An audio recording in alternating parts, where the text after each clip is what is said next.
Hi folks, welcome to the Prepared Homestead. This is Travis. Thank you all for stopping by to watch. Well, I want to make one announcement for those of you more local folks. And I've had people been asking, like, hey, aren't you supposed to be having a meeting soon? Yes, we are. We're having a meeting this weekend on Sunday, July the 11th. The doors will open around 12:30ish, 12 o'clock is usually when I have them open. Meeting starts around 2. The official part of the meeting lasts for 2 or 3 hours, but there's, a lot of mingling time before and afterwards for people to get to know each other. We'll probably have some finger foods there. This meeting is being held in Texas County, Missouri.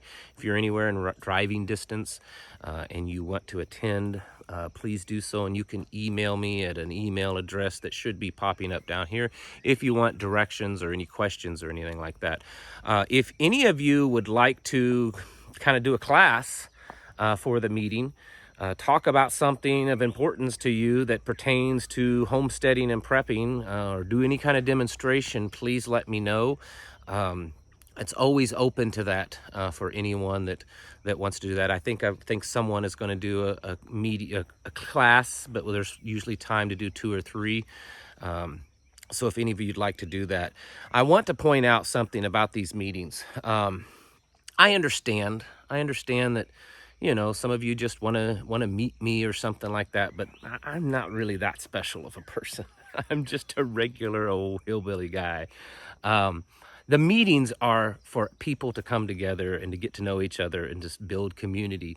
And eventually, which it's starting to happen, little small groups can be formed all around the Ozarks. And then this meeting is where everyone kind of comes together and learns and shares and communicates and builds networks. And there's a few things that are kind of fun that I want to talk about at the meeting. So I hope that you can attend. Someone has has given some stuff to the group for us to kind of use. I won't talk about it on the channel. Not yet. After the meeting's over, then I'll talk about it on the channel. But it's kind of cool. And we'll talk about it then. But anyways, please come to the meeting if you're able to, and you would like to meet others that are like-minded. It's pretty laid back. Families are welcome. It's a big facility, big building, so there's always kids running around playing. And like I said, there's refreshments, a kitchen there, and bathrooms, and all that kind of stuff. So anyways, go ahead and please come if you're able to. I wanted to talk kind of about a few things today. One, and they're kind of connected, at least for me personally. And part of it is inflation, which we talk about from time to time on here, and kind of giving you a heads up if you're not aware of it. And then about the importance of something that is inflated right now, and that's vehicles. I've mentioned a couple of times in the last week or so that, us here at the farm, family, we've been going through our own little trials and tribulations over the past few weeks. And one of the many things that's happened is that both of our vehicles in the past 30 days have just gone belly up. And they're not like old junkers or anything like that. I try to maintain them. And how it is with vehicles. Sometimes you can get one that'll just last and last and last. And I've even had some that I've known people that don't maintain their vehicles at all and they will last. Knew a guy that bragged about having 700,000 miles on a Ford pickup and had never given it an oil change since the day he bought it. And then other times you take care of the vehicles and they still don't last that long. And that was kind of our problem. And so we've been trying to find a replacement, and we've been looking and calling and looking at vehicles, and the prices are crazy high right now for a used vehicle. I know we could just go out to a dealership and buy a new or nearly new vehicle and get a loan for it and all that kind of stuff, but we're not going to do that. We've got to set aside a bit of money, and that's our budget, and we're trying to find something within that budget. And it's been kind of difficult because some of the stuff that we're looking at should be easily within our budget, but the prices right now, they're going up. And a truck that a couple of years ago that would have cost $2,000 or $3,000 is $6,000-$7,000, and a $5,000-$6,000 truck a couple of years ago was $10,000. We're looked at one yesterday that was a a $6,000 pickup truck that was 20 years old, and I could have taken the frame of it and crushed it with my hands. It was so rusted. I've never seen a vehicle with so much rust on it. And beforehand, the guy told me, "Oh, the truck's in great shape. Nothing's wrong with it." The reason for that is all this inflation is affecting used car markets. This is the latest graph that I could find, and this is from April. So it's showing on this little chart here that inflation of used vehicles is almost 20% as of April. There's some articles out there talking about the currently used car prices are inflated somewhere in the 30 to 35% range. There's a couple of reasons for that. Number one, just general inflation. Our currency is worth less money. It doesn't have the buying power that it did. Secondly, as you probably know, the new car market is really kind of stagnant right now because there's not a lot of new cars, not nearly enough new cars being put out and produced because of this microchip shortage.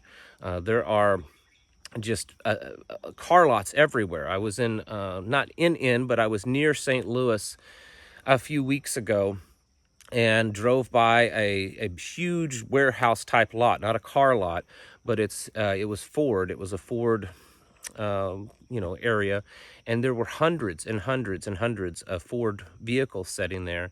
And from what I was told, those were all Ford vehicles that were produced brand new, but they can't sell them because they don't have microchips to put in them. They have no chips, so that they're not usable vehicles, and they were all wrapped in the white plastic. And it was a massive lot full of them. This is happening all over. Maybe a couple of months ago, I read that they estimated that there'll be 3 million vehicles this year made that will not be able to be sold, or they're at least not going to make. 3 million less vehicles on the market this year because of the microchip problem, the shortage. So if there's a shortage and causing less new vehicles, then people that are needing vehicles, I mean, there's people like us that their vehicles go out and they just need a new vehicle, and they'll go out and buy a new one, and they can't. So what are they doing? They're buying used vehicles. So it's creating an increased demand on used vehicles. Plus that added to just the fact that our currency is just inflated. So lesson number one, if you are going to need to be buying a vehicle soon, be aware of that. Could you wait it out and the prices go back down? It's possible.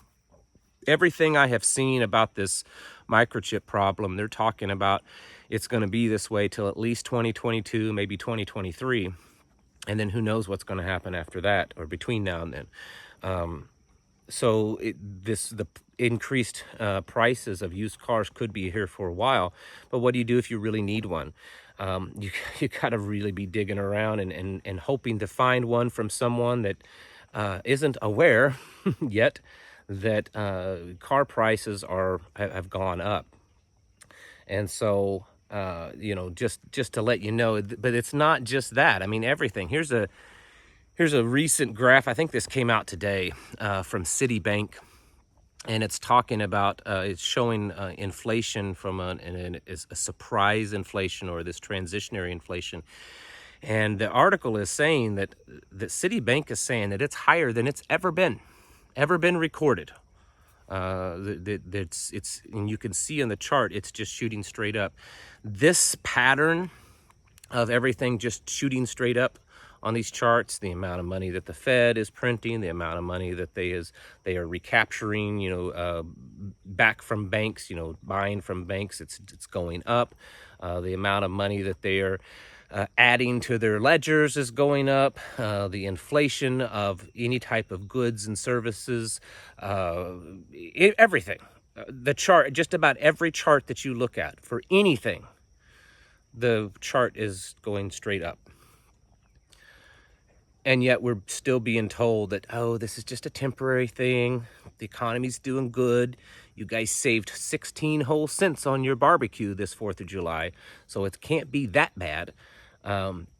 even though the global food markets are showing that global food markets have increased in prices at least 4 to 5% and about 40% overall since last year. So you're paying 40% more for your groceries right now than you did this time last year, is what they're estimating. And that's on a global scale. So it's definitely going to be different in specific areas, but the global average. This is probably going to be here for a while, folks. And I suspect it's only going to get worse with the amount of spending, with the economy. The current administration is bragging about, all these new jobs being created. They're not really new jobs being created. They're a fraction of the jobs that were lost because of all these lockdowns that have kind of come back. But the big bulk of those jobs, they're still gone. Lots of mom and pop businesses are closed forever. A lot of companies downsized, and they're going to stay downsized. A lot of companies have switched over to more automation, where they're using robotics and AI. A lot of places are, doing stuff online now instead of brick and mortar. So there's just a lot less jobs out there. And so it's only going to get worse. And so it's definitely something that we have to be aware of. We have to be kind of on our game on this, because it's going to affect us. And for instance, as an example here we're going through, a lot of things going on here in the family. And then both of our vehicles within just a short amount of time just literally went belly up. And so we're trying to fix that. And it's one vehicle, it's just not really fixable. It's kind of toast. So it's being sold as is. The other one, we're going to keep it, but we started fixing it, and as that was getting fixed, something else major went out in it. So we're in a position that we're not sure if we're gonna keep that one now, or eventually get it fixed. And so we are in a position, we thought we were prepared. We had 2 vehicles, good running vehicles, paid for, maintained. Both of these were good vehicles for this lifestyle and everything. And then boom, they both go out on us. So it's kind of a micro example of how this economy and how things are going can really affect us, and can affect us quickly. If this had been just a couple of years ago, 18 months ago, 2 years ago or so, I could have gone out and I could have purchased the types of vehicles, the quality and the standard of vehicle that I'm looking for. I could have gone out and purchased for a lot less money, and would not have been difficult. On top of that, just in my searching around for a vehicle, they are selling fast. Just today, I have spoken with, I think, 5 or 6 different people that have vehicles for sale. And I've talked to them, whether through messaging or on the phone, and gotten some information, said, okay, yeah, I'd like to come by and look at it. And within anywhere from 5 minutes to an hour later, they get back with me and say, oh, someone just showed up and bought it. Oh, someone's just showed up and bought it. So you're gonna have to move fast. That is a problem that we're gonna start seeing in a lot of things. We've seen this before, just in a grocery store. How many videos have you seen over the past year and a half, where they would bring in a big old pallet of toilet paper and then just in a few minutes it all disappeared. And of course, those of us that are well supplied and that kind of stuff, we kind of laugh at it. But it's not really a joke, because this problem is going to continue to worsen as supply chains break down even further. The different factories are having problems. The shipping industry is having problems. The trucking industry is having problems. The raw materials from farms, the farming is having some problems in a lot of areas. This is just another reason why we need to be more prepared. Because it can happen quickly. You may think that you are prepared as you can be, and you're good to go. And with all the problems that are happening now, there's so many multiple areas that are being affected in our economy and just in our world in general. It's not going to take very much for something to start to break down to a point that it's really affecting you, and you'll realize that maybe you're not quite as prepared as you thought you were. So I just wanted you to know that from our personal experience, it's kind of stinks right now, and we're really trying to get this problem figured out. And I am being stubborn about it. I have a budget, and I am not going to go over that budget. I'm not going to be paying a ridiculous amount of money for a used pickup truck. And I'm not going to, go and get a loan for something that I'm going to be paying interest for the next 5 or however many years it is on something that's not really worth it. So there's that aspect too. But I wanted to let you know that this is a real issue, and it's going to continue to get worse. I've heard from people, from some of you, personal stories of how just buying groceries is starting to kind of hurt a little bit more because of the increase in food prices.